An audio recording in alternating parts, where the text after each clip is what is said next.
चलिए, so we revise all the rules once again. Rule number one is, if you derivate any constant with respect to time, the answer is zero. अब constant में क्या है, तो 2 आता है number, 3 भी नंबर, 5 भी नंबर है, 3.14 जी भी नंबर है, 9.8 थाउजेंड भी नंबर, या तो A B C D T के जो भी है वो सारे कांस्टेंट। अब कांस्टेंट का डेरिवेटिव हमेशा आपको जीरो आंसर ही देगा। कांस्टेंट का डेरिवेटिव हमेशा आपको जीरो आंसर ही देगा। फिर आप देखिए, रूल नंबर टू ये कहता है कि if you derivate time with respect to time, if you derivate time with respect to time, that will give you 1. If you derivate t square with respect to time, if you derivate t square with respect to time, that will give you 2t.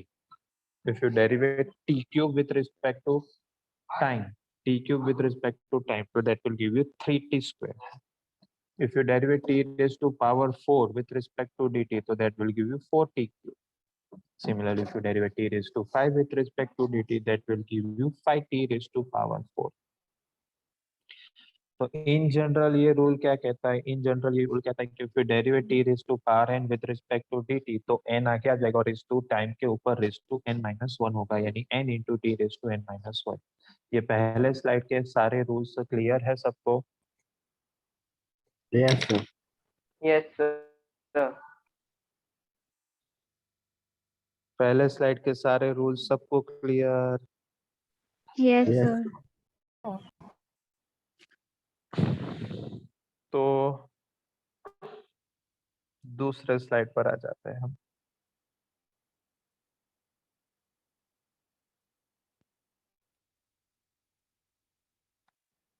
आ गया दूसरा slide?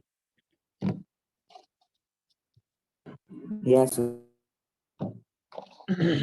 दूसरा slide है 7 number start होता है, उसमें rule number 7 आता है कि if you derivate at with respect to dt where a is constant and उसके टाइम उसके साथ t जो है वो कोएफिशिएंट है, मतलब a जो है वो कांस्टेंट है, कोएफिशिएंट है, और t एक क्वांटिटी है, फंक्शन ऑफ टाइम है, तो क्या होगा, कांस्टेंट बाहर आ जाएगा, कोएफिशिएंट बाहर आ जाएगा और डेरिवेटिव होगा t का विद रिस्पेक्ट टू dt, और हम जानते हैं t derivative of t with respect to dt क्या आता है, 1, तो a इंटू वन आ जाएगा आपका आंसर। फिर नया कांस्टेंट लेते हैं, चलो नया कांस्टेंट। एथ रूल ये कहता है कि अगर मैं एथ रूल ये कहता है कि ए की जगह पे मैंने बी ले लिया और टी की जगह पे मैंने टी स्क्वायर ले लिया, तो b common, derivative of t square with respect to d t gives you what, 2t, तो आपका आंसर मिल जाएगा बी बाहर और इंटू 2t, तो 2bt आपका आंसर आ जाएगा।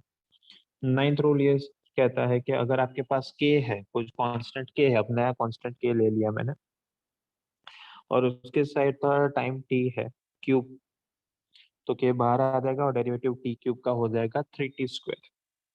तो इन जनरल अगर मैं लिखना चाहूँ तो derivative of k into t raise to power n है, तो k कोएफिशिएंट है यानी k कांस्टेंट है, तो बाहर आ जाएगा, और जैसे हमने आगे जनरल फॉर्मूला लिखा था n into t raise to n minus one.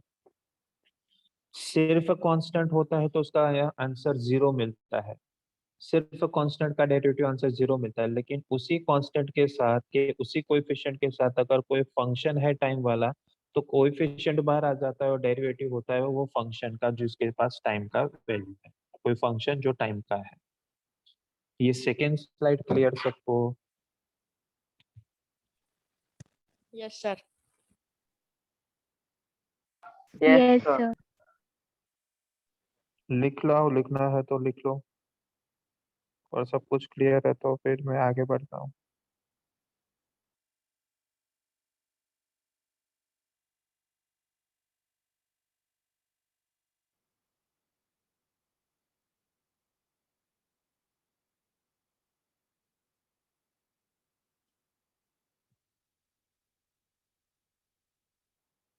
हो जाए तो बताओ। हो गया सर। भाई स्क्रीनशॉट मत लेना कोई यार, लिखना है।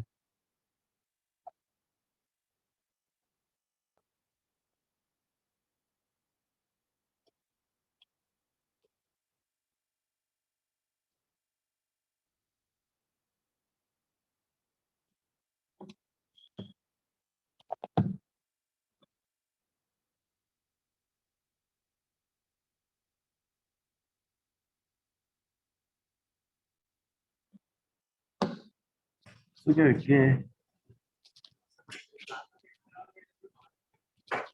Sir, done.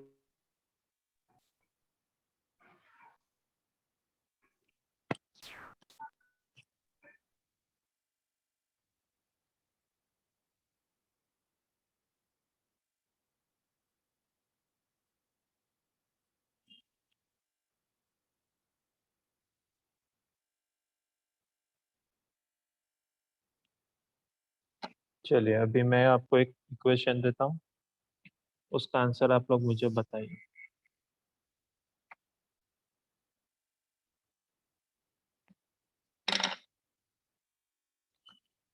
एक फंक्शन है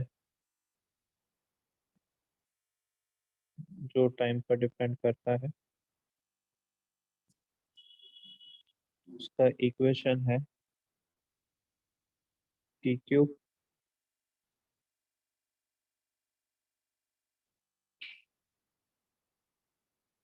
प्लस 4t² प्लस 5t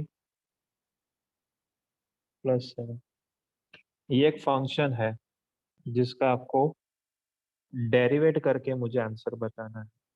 अब क्या हमने इंडिविजुअल सीखा था, अब उसको कंबाइंड में सीखेंगे। तो डेरिवेट आपको करना है इस फंक्शन f को जो टाइम का डिपेंडेंट है विथ रिस्पेक्ट टू dt।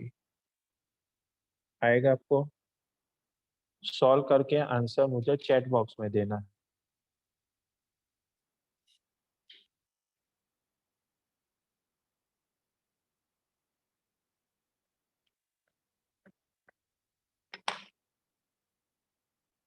फिर दूसरा, मीनवाइल मैं दूसरा लिख लेता हूँ।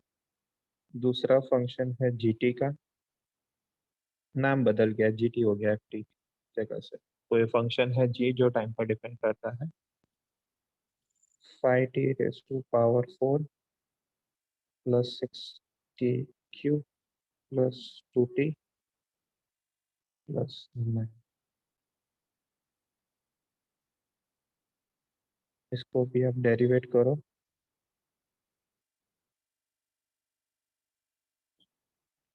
With respect to dt। दो मैंने सम्स रखे हैं, इन दोनों को डेरिवेट करके मुझे आंसर बताओ।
ओके, नक्षत्र और आर्या ने भेज दिया आंसर पहले का। करेक्ट भी मुझे नहीं लगता, यानी आर्या का एक मिस्टेक है। आर्या जी, 3t के बाद क्या रह गया, कुछ देखो आगे ना। Sir, can you repeat? आपके आंसर में 3t के बाद कुछ रह गया देखो, है ना। Sir 3t square. स्क्वायर है।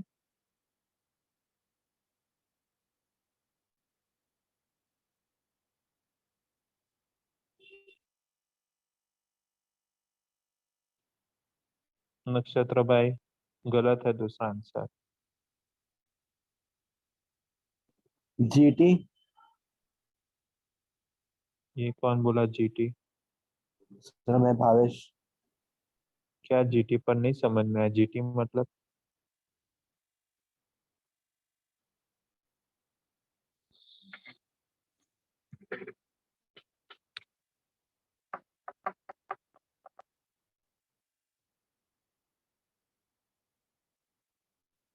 अभी नक्षत्र का दूसरा आंसर करेक्ट है।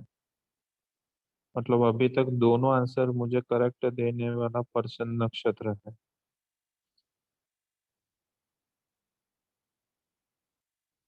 फिर ये दूसरा एक अभी रिप्लाई आया मुझे साक्षी का। ये नहीं पता चला मुझे, ये 14T5 मतलब क्या?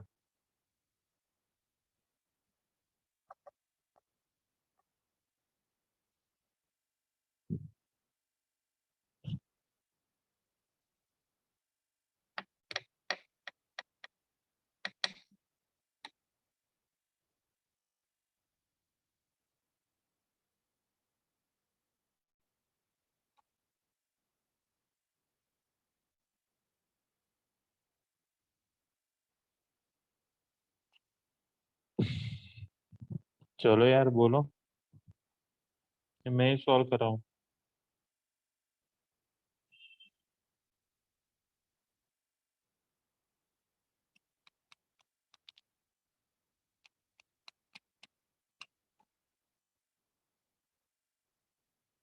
किसी का आंसर नहीं आ रहा अभी।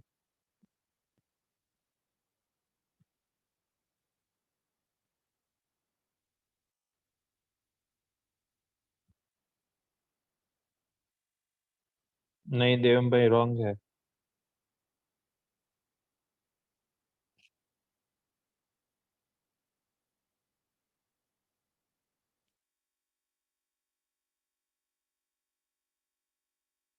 चलिए आर्या का दूसरा आंसर करेक्ट निकला, पर आर्या पहले आंसर का मिस्टेक पता चला।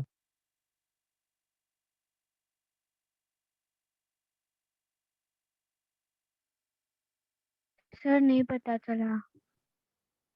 चलिए पहले आंसर आप बताइए, पहला आंसर क्या होगा?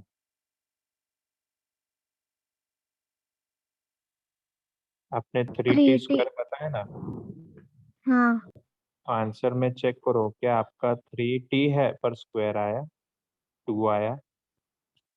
सर मैंने स्क्वायर लिखा था, मतलब ऊपर साइन थी। आप पर वो साइन किया पर 2 लिखा है, देखो देखो देखो। No sir. तो करेक्ट करो। नहीं देवम यस भाई सर। अभी भी गलत है। फिर रिया का भी अभी भी मिस्टेक है, आंसर रॉन्ग है रिया।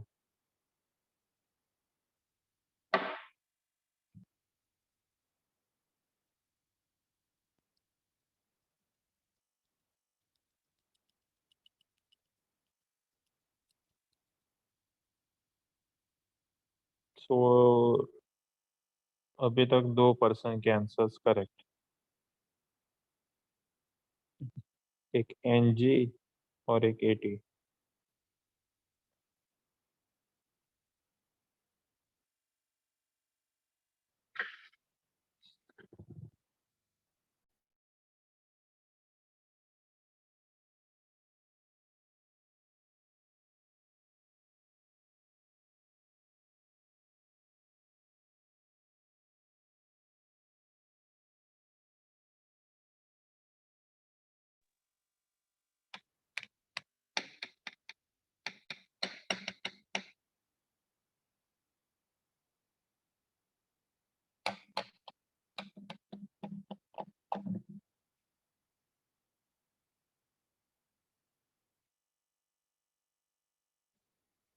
चलो देवम भाई स्टेप वाइज मुझे बताओ, T³ का आंसर क्या आएगा डेरिवेट करोगे तो? 3t square.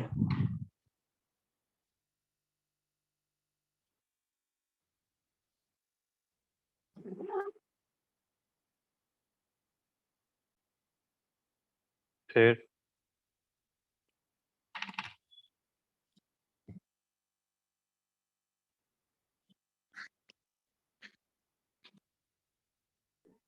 81 मतलब 80।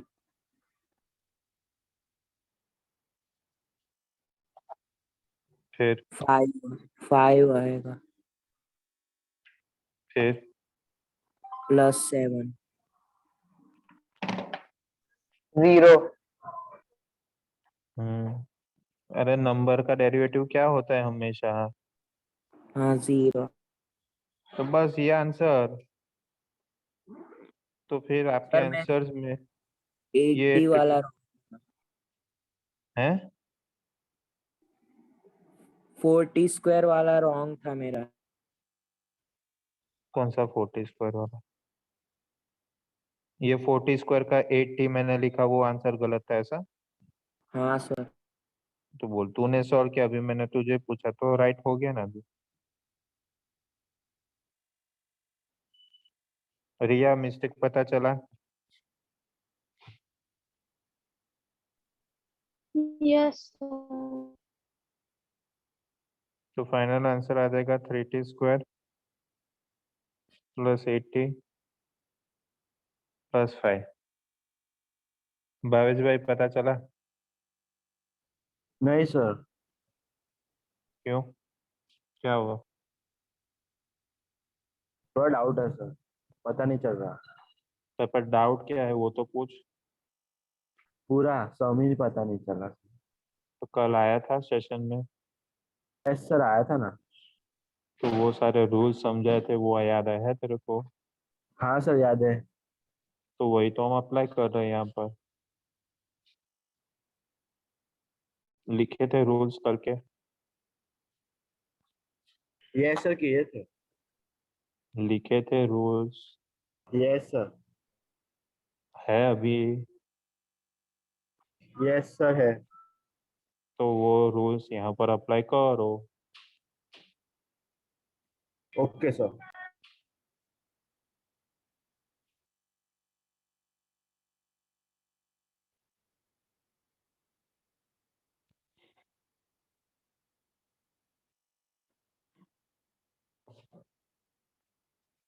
आदित्य भाई को समझ में आया? चलो तो दूसरा आंसर आप बताओ।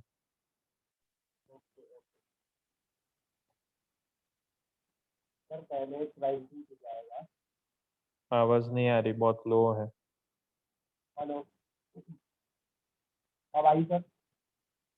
अभी भी लो ही है। सर अब आई। अभी क्लियर है। सर अब आपकी मुझे लो आ रही है। बोल क्या होगा आंसर? पहले का 20t सिर्फ 20t? हाँ सर। ठीक है प्लस चलो फिर। +18t फिर +2 फिर +0। चलो अभी आर्या, यस सर। क्या करेक्शन है इसमें? Sir 20t³ +18t² +2। कैसे ये ट्यूब क्यूब और टी स्क्वायर आया ये बताओ ना। सर अगर 5t⁴ का डेरिवेट निकालेंगे तो 5 × 4t³ आएगा। और 5 × 4 6t³ यानी आप समझो आदित्य भाई, 4 5 के साथ मल्टीप्लाई हुआ 20 मिला आपको, पर टी के ऊपर फिर 4 - 1 करना था, वो किया? तो वो करना पड़ेगा ना। चलिए, अब दोनों ये सॉल्यूशन मैंने डिटेल में आपको करवा दिए, उसका भी मेरे पास फोटो है, तो आप लोग वो लिखो, ये लिखना पड़ेगा। है डिटेल सॉल्यूशन दिखा आपको? Yes, sir. लिखो चलो।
हो गया?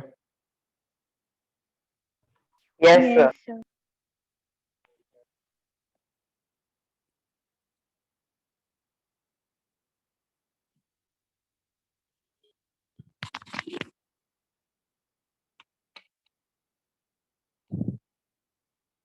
Sir, done.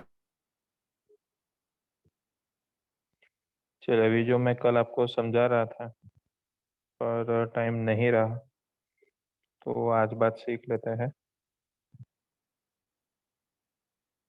आया फोर्थ स्लाइड आपकी स्क्रीन पर? Yes. यस, चलो अभी v जो है that can be written as dx by dt, क्योंकि हमने आगे सीखा था ना कि v जो होता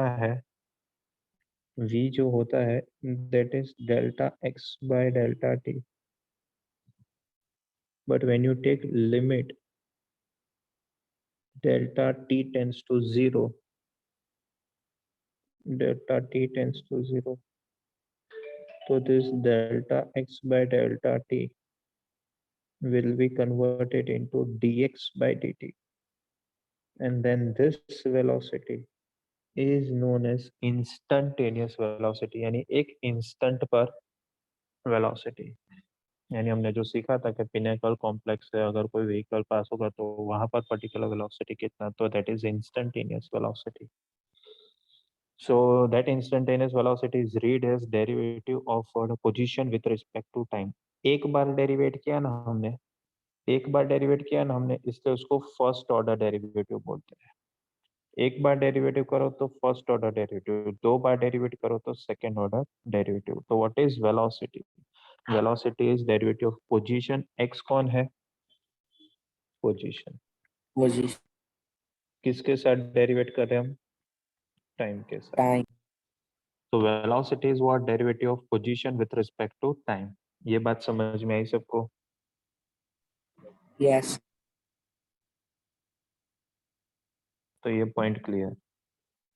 तो सिमिलरली हमने ऐसा भी तो लिखा था कि acceleration is delta we by delta T.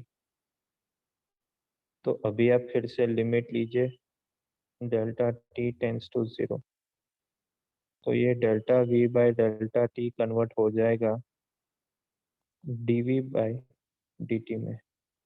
तो ये आपको मिलेगा instantaneous acceleration that can be written as dv by dt।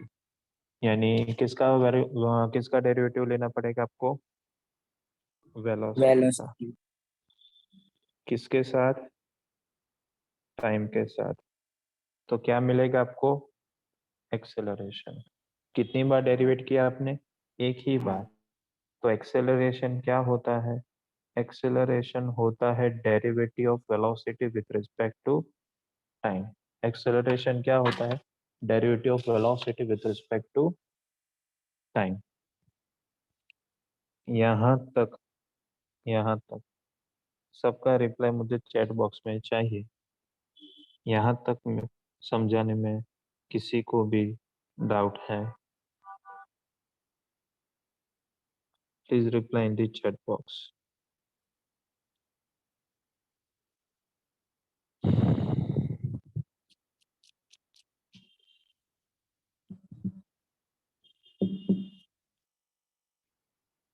देव का रिप्लाई आना बाकी है।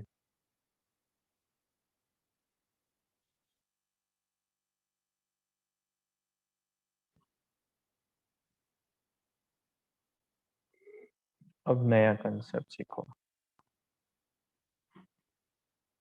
हो सकता है तो मैं लिख कर ही बताता कि एक्सेलरेशन था dv बाई dt, बट उसमें वेलोसिटी खुद क्या था? dx by dt। तो d बाई dt ऐसा का वैसा ही रहेगा, इंटू वेलोसिटी की जगह पर आ जाएगा dx बाई dt। तो इसे हम लिख सकते हैं d square x by d t square, d square x upon d t square. अब कोई बोलेगा सर ऊपर डी स्क्वायर एक्स आया पता चला, नीचे d t the whole square नहीं आना चाहिए था? So my dear student, this is not a multiplication, this is mathematical function, और फंक्शन को लिखने का तरीका यही है। तो अगर एक बार अगर आप डेरिवेटिव लेते हो, एक बार अगर आप डेरिवेटिव लेते हो तो उसे फर्स्ट ऑर्डर डेरिवेटिव कहते हैं। पर देखिए ना, एक्सेलरेशन में हमने dv बाई dt तो रखा, और उसमें v की जगह पर हमने D square x by D x by D T रखा, यानी दो बार डेरिवेटिव हुआ। दो बार डेरिवेटिव होता है उसे सेकेंड ऑर्डर डेरिवेटिव कहते हैं। इसीलिए यहाँ पर पॉइंट ऐसा लिखा है कि acceleration is second order derivative of किसका? पोजीशन का। किसके साथ? टाइम के साथ। बराबर। तो एक बार डेरिवेटिव करो तो फर्स्ट ऑर्डर, तो पोजीशन का एक बार डेरिवेटिव करोगे कौन मिलेगा? वेलोसिटी। वेलोसिटी का एक बार डेरिवेटिव करो कौन मिलेगा? एक्सीलरेशन। लेकिन पोजीशन का दो बार डेरिवेटिव जब आप करोगे तो सीधा कौन मिल जाएगा? एक्सीलरेशन। बराबर है? ये पॉइंट Yes. रेड कलर में समझ में आया सबको? It's okay Riya, Yes, if you sir. Join 5 late, it's okay. 5 to 10 minutes अगर आप लेट ज्वाइन हो तो चलेगा भाई। जिसका भी मैथ्स का क्लास है तो I have talk with your teacher, if you join 5 to 10 minutes late then it's okay.